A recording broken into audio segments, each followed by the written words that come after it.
this is a fabulous and very emotional movie. Let's just start at the beginning. Where was the seed of the idea? Where did that come from?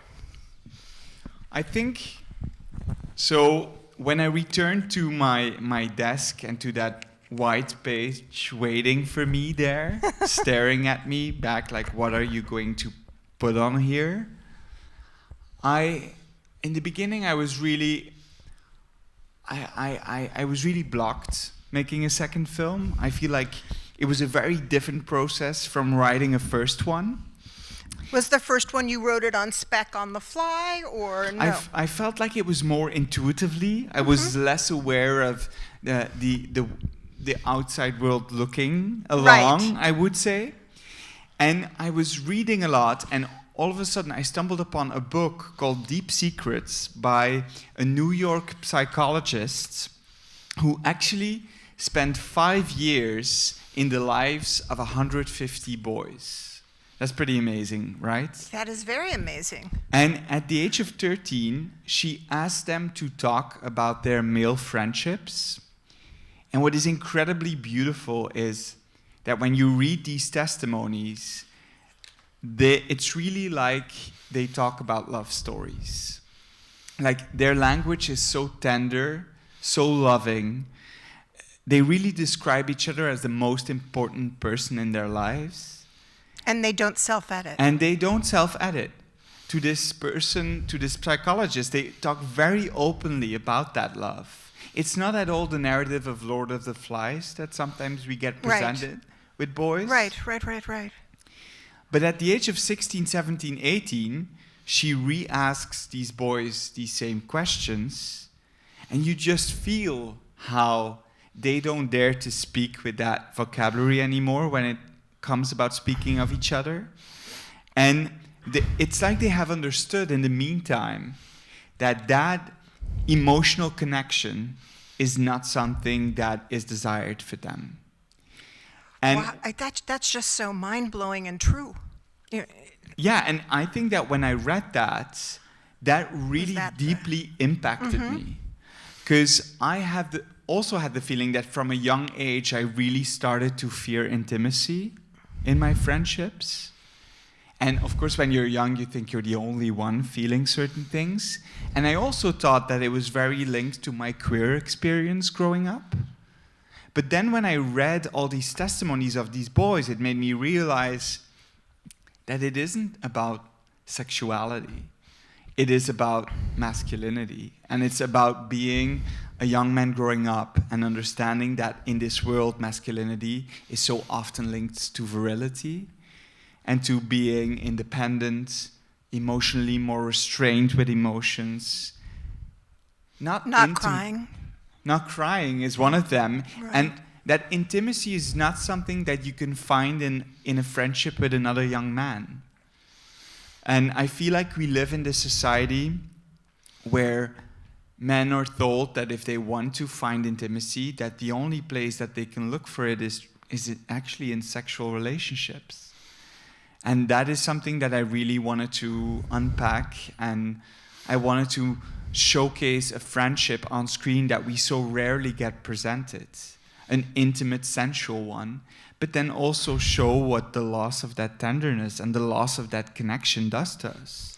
Exactly. And I think also as a mother, I know that there's a point when you have a son where 1 minute they're yummy and hold your hand, and then the next minute they pull away. So it's this whole process of pulling away that's kind of imposed on young men.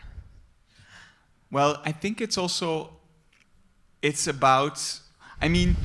that action of pulling away and being pulled away, I feel like it's also something that is very much linked to friendship. I think we've all been in that place where, for reasons we can't describe, a friendship changes course. A friendship changes, someone pulls away and we can't understand why, and it leaves us heartbroken. And that is something that we have all felt, although heartbreak is so often presented in relationship to the romantic relationship and not in relationship to friendship. So where did you find that point? Like, where did you find the entry point of these two boys, and how did that resonate in something that happened in your own life?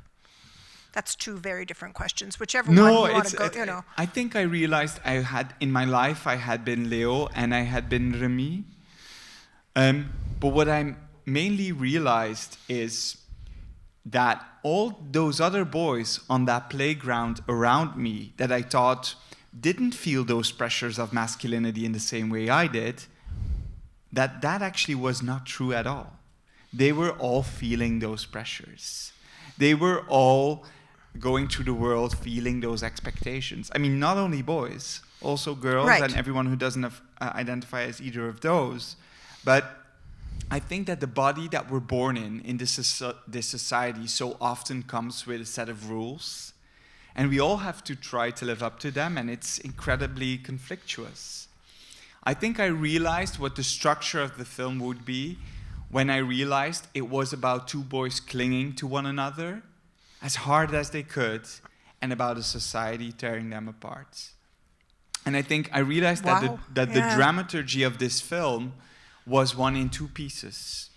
It was a piece with the signature of tenderness, and then it was about a brutality and a violence slowly corrupting that. Of course, I mean, I don't write by myself. I have a co-writer, Angelo Thijsens, who, when he's not writing for cinema, he's a dramaturge for a theater company. Mm-hmm.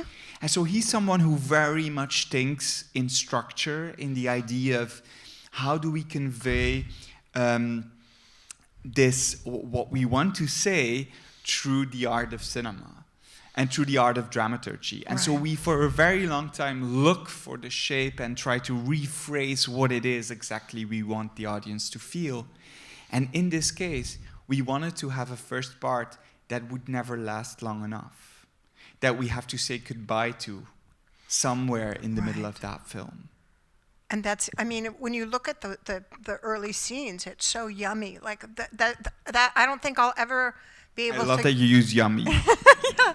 It's just that when they're running through the flowers at the beginning, and then Leo is doing it at the end, but when they're running, and there's just this feeling of complete possibility and beauty. And also what I found interesting about it was your ability to do this very emotional story, but it's very much grounded in a sense of place. So there, not only do we have the flowers, but that's his whole family. Leo's family, they're farmers, they're flower farmers. You see how they are, and you also see when Remi's mother, she's a nurse, but she's not just a nurse. Like, you go in and you show who she is by going into the place. Yeah, I think that when, for example, these flower fields, because they became so signature for this film, the first image, there's always a first image. The first image that came for this piece was two boys running among flowers. And I think first unconsciously, because for me it is very linked to my own childhood days. I grew up on the Flemish countryside among flowers, and I remember running through them with my friends. And so when I thought of that idea of childhood friendship, it is the first image that came to mind. And I thought, what a pivotal, iconic image to represent childhood innocence. Two boys lost in a color book. Like that image of like that color book, that possibility, like you say. But also, when I dissected it further, I thought the flower is also the symbol of fragility and of a short life. And so I really got interested in this setting and in using that thematically. And I thought, in the transformation of tonality, what I just described as this violence arriving, we can actually translate that through the farm.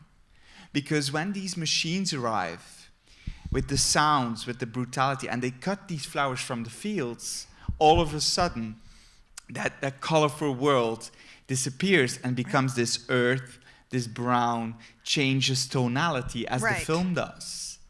And I feel like And you and the dramaturge sat there and figured this out. You kind of said, well, this should happen at such and such minute, or it's yes. in the structure. Okay. Yeah, also because I think I have to admit that cinema is my plan B. I didn't want to be, I have to say, I didn't want to be a filmmaker. Okay. When I was young, I wanted to be a dancer. And so for my young life, this is what I thought I was going to become, a dancer. But I remember this very precise moment. It was the last week of school, and we could all perform a show, like a little performance for our classmates. And I chose to do a dance solo to Christina Aguilera's Fighter, which when I now think back of it, I'm like, that is a very courageous act of mine. That's a statement. That's a statement. That's a very good way of putting that. But at the time, it was really the start of shame, because I remember the embarrassment of how I moved and how feminine and manneristic it was. And I remember that in that moment that I stopped dreaming about becoming a dancer. I just moved dancing inside the four walls of my room. I never danced publicly again up until like my adult life, when I started to go to parties. And this was, how old were you when this happened? I was 13. Okay. So. And I switched. I found another outlet for my creativity, and I got a camera in my hands and started to run around my mother and my brother and everyone that I could possibly run after. Just to say that when I went to film school and I started writing features, I felt that this desire of the dancer was still there. And when I write, I often think in choreography, I think in images, I think in sounds. I rarely, never actually think in spoken words or in dialogue. Wow. So when I write scripts, I write flower fields, I write hockey costumes, I write intentions of movement. But it's my co-writer who actually then confronts me and says, this is not a dance spectacle. Like, people are going to find it really strange if no one ever says a word. Right. And it's at that point that dialogue starts to become a part of it. But I do want to step back and say how powerful the hockey scenes are. Because you see Leo becoming, being reshaped and being taken into the herd. Yeah, I think the very first thing that came was that costume, because I felt like it was an armor put on this very fragile child, and a way for him in the first part to really disappear into a group.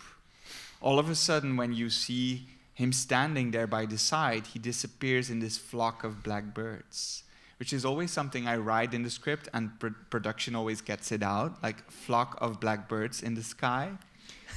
And I always put it in because there is, for me, this essence in there that I feel when you're young, so often you want to belong to a group and fly exactly in the same direction. In their formation. And don't always have that energy and that power to go against it. That's why I deeply admire young people that do that and can do that.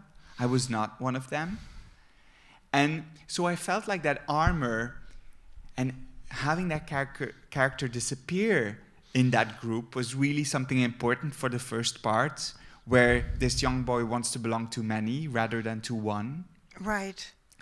But I also felt in the second part that is so much about that feeling of grief and responsibility, that for so many of us, that is an invisible armor, something that we can never vocalize. But I'm sorry, I just don't understand exactly. Like that the grief is the armor? No, I'm sorry. I think when we feel grief and when we are very close to someone and we lose someone and we have this feeling of responsibility, even if we know it's irrational, it is something that we carry with us, and that weight can get stronger and bigger and become a part of us. And I felt like, how do you translate that into cinema? And I really felt like that ice hockey costume was a way of visualizing that, something through which and from which nothing can enter anymore. Right. He's masked. Yeah, exactly. And also as the audience, I bet you felt the same way, that you looked and you saw this bunch of boys and you're like, where's Leo? Where, you know, like I know his eyes, and you kind of keep waiting to make sure that you're looking at. And now also we've talked about Leo, but tell me about Remi and who this boy is.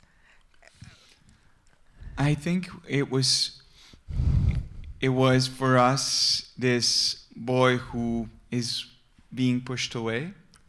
That representation, I think when I dissect it further, for me he's also a representation of childhood, of that moment in childhood that disappears out of the frame.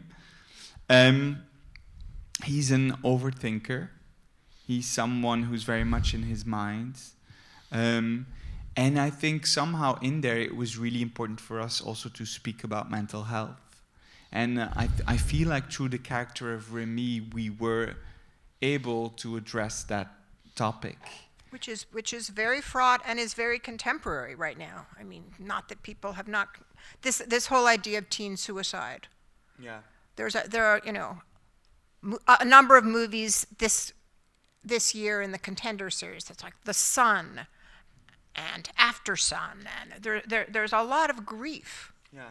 And I'm curious why you were drawn towards that, or what you were connecting to in terms of the contemporary world, this idea of grief and suicide. And can we say the word suicide? Like, is that almost too on the nose? Well, first of all, I think grief is something, I mean, we of course also come out of this period in time where we were all very much confronted with loss on a big scale. So I do feel like there's a lot of films tackling that topic of grief because it is such an important part of our lives and such a present one. I also think that I really wanted to represent grief from a child's perspective. I was someone who grieved as a child and who lost as a child, and I felt like I wanted to have a representation of what that is like as a child. For example, the scene where Leo wets his bed, where you have like a returning in time, which is something that often happens for kids when they grieve. And when it comes to the theme of violence turning inwards, I think we live in this world, in this society, where there is so much representation of war, of brutality, and for some that just is too much. I think that there's a fragility sometimes that can't handle the brutality and the harshness of this world. And I think we are maybe more and more ready to really speak about mental health. It's difficult. It's really difficult to speak about the war with oneself. I feel like maybe it's a taboo, like, if we can say that.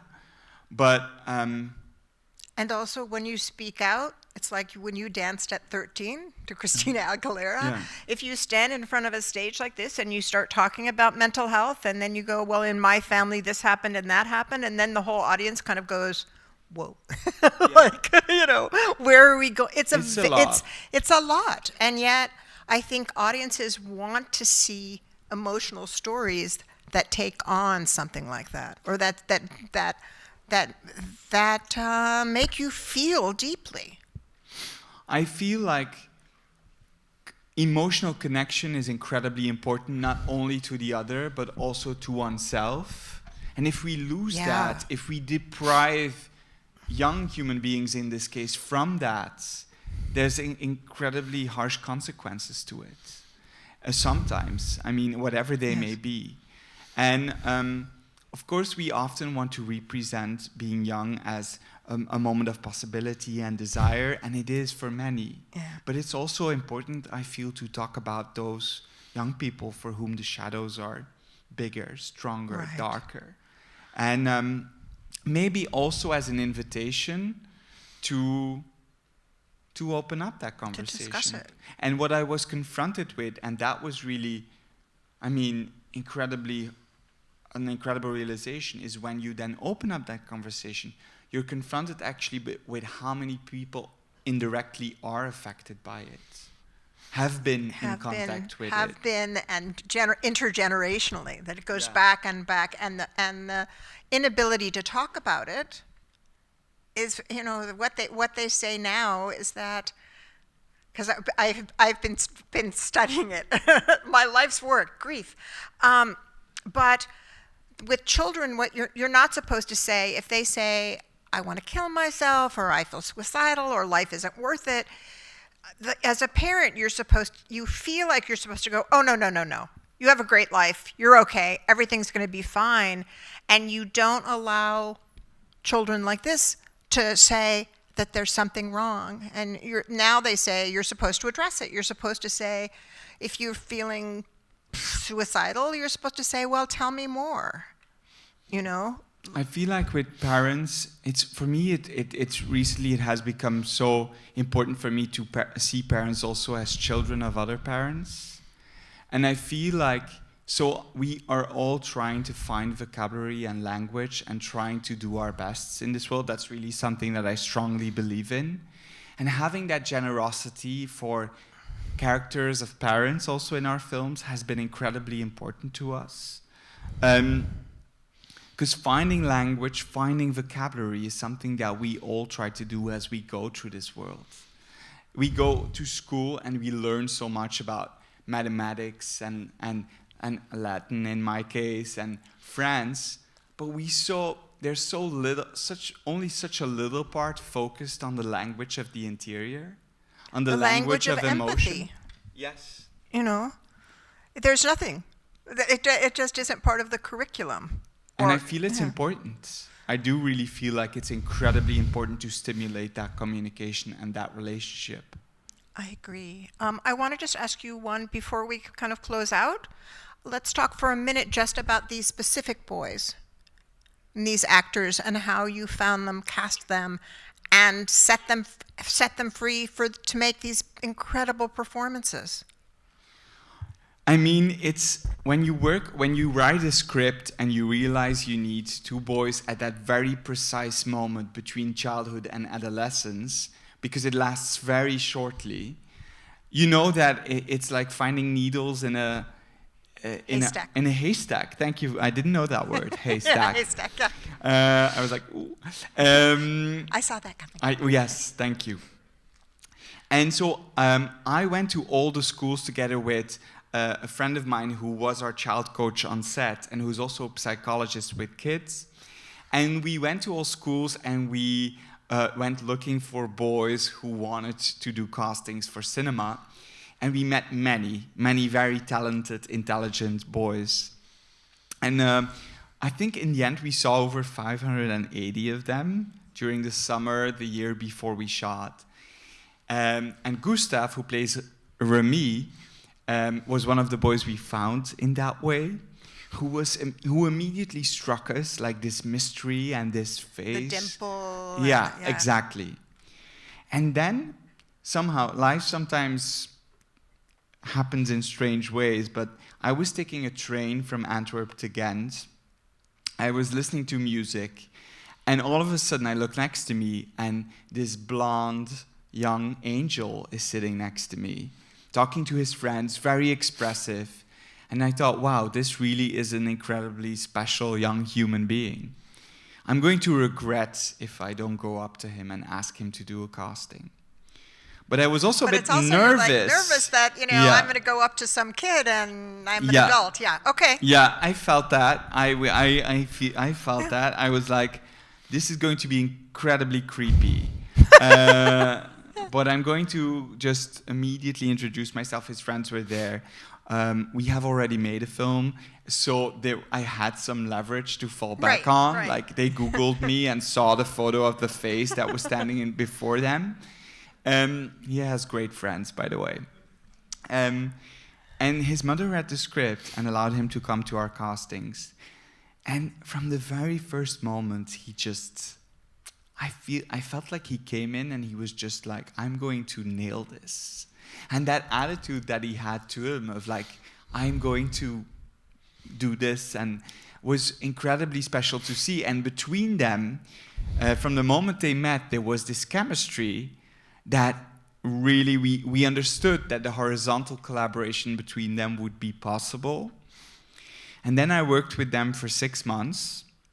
Wow. They read the script very early on.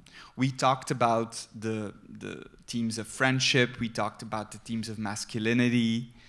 And they resonated with it. They just shared their experience. They have had heartbreak also linked to friendship. And I only wanted them to read it once and then forget it. And then in the months that come, what I do is what I build with them is confidence. I will, in a very informal way, ask them, for example, when we're walking by the beach or when we're making pancakes, because, God, they love pancakes. Yeah. I will ask them, why do you think that character would do that? And they get into this very active position of a detective, because they're trying to find out why their character is doing all these things. And they make it their own. I don't let them repeat texts. I find that it has to come from them. I also tell them that they can become co-author of this film, which excites them, because it makes them much more active, and they love that. So I build confidence, I build comfort. They meet every crew member. The camera, we bring it in very early on. And actually, I ask our cameraman to film the very banal daily things. We will be baking those pancakes again, and he will just be filming us. And what is really important in that is that these boys get accustomed to that camera, but that they also realize that it's not because the camera is filming that they all of a sudden have to change or crawl into another skin. Right. They can use their personality, but also, and at the same time, play with everything that they gathered from talking with me. And then it's about creating intimacy, in creating bonds with these adult actors. And for me, in a film that is so much about intimacy, it's very important that those connections also exist in reality. They spend a lot of time with the adult actors, with the women, with the mothers in this film, and their relationships get really strong, so that I know when they meet them on set that they can help each other, that they can work with each other. I remember this scene on the bus when Leo's mother brings him the news. That's a scene where they really work together in order to arrive at that level of performance. That is something we would never have been able to do if they had not been so close to one another already in reality. I think at this point we'll probably want to move to the reception. Do you have one last thing you want to say about this fantastic film that moved me so much? It's when you write a film and you're at your desk, you hope that there's going to be one day where you're sitting on a stage in front of a theater of people who want to watch your piece together. And so I feel incredibly lucky and privileged that you all decided to come tonight and experience this collectively in a cinema. I feel like we live in this moment where, as a filmmaker, you're also so often confronted with the phrase that people don't return to see things collectively. And so seeing you here all tonight, even though a lot of you have face masks on and I can only see the eyes, is an incredibly powerful feeling for me, and one that really re-energizes me, so thank you. Thank you. Thank you, Thelma at Lincoln Center. And good night.